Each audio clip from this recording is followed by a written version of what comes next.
বিত্ত ও ক্ষমতা কেন্দ্রিক রাজনৈতিক চর্চাই রাজনৈতিক হত্যার অন্যতম কারণ বলে মনে করেন সুশীল সমাজের প্রতিনিধিরা। তাদের মতে রাজনীতিবিদরা যেমন সন্ত্রাসীদের উপর নির্ভরশীল হয়ে পড়েছে, তেমনি সন্ত্রাসীরাও রাজনীতিবিদদের কাছে অবাধে আশ্রয় পাচ্ছে। রাজনীতিবিদদের মানসিকতা পরিবর্তন না হলে এই অপসংস্কৃতি বন্ধ হবে না বলেও মনে করেন তারা। ৩১শে জুলাই রাজধানীতে যুবলীগ নেতা মিল্কির নৃশংস হত্যাকাণ্ড যেমন আইন শৃঙ্খলা পরিস্থিতির নাজুক চিত্রকে তুলে ধরেছে, তেমনি প্রকাশ করেছে দেশের দুর্বৃত্তায়িত রাজনীতির রূপ।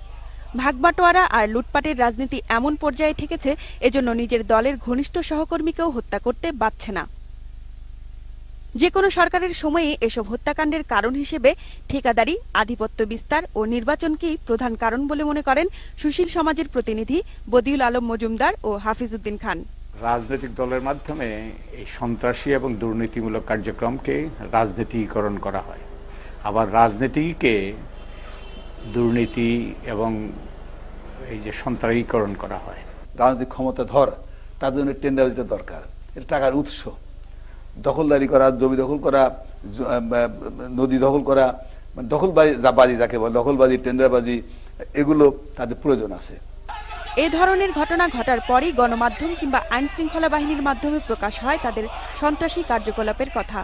এর আগে কেন, কি কারণে তারা আড়ালে থেকে যায় তা কেবল রাজনীতিবিদরাই ভালো জানেন বলে মনে করেন তারা। পুলিশ কি জানে না নাকি? পুলিশে এত কিছু আছে, ডিটেকটিভ ব্রাঞ্চ আছে, কত কি আছে, তারা কেন এগুলো খুঁজে পায় না? পায় কখন? যখন একটা ঘটনা ঘটে তারপরে। তার মানে হলো, এবং বড় ধরনের কোনো সন্ত্রাসী কর্মকাণ্ড রাজনৈতিক পৃষ্ঠপোষকতা ছাড়া হইতে পারে না। আমাদের নেতা নেত্রীরা ফায়দার উৎস, এবং এই ফায়দা পাওয়ার জন্যই কিন্তু রাজনৈতিক দলে যুক্ত হয়, এবং এই ফায়দা যেহেতু সীমিত, সেই জন্যই এত প্রতিযোগিতা। যোগ্য নেতৃত্ব তৈরি, উত্তরাধিকারের রাজনীতি আর রাজনীতিতে সৎলোকের আশার বাধা দূর না হলে এসব ঘটনা বন্ধ হবে না বলেও মনে করেন সুশীল সমাজের এই দুই প্রতিনিধি। খাদিজাতুল কোবরা।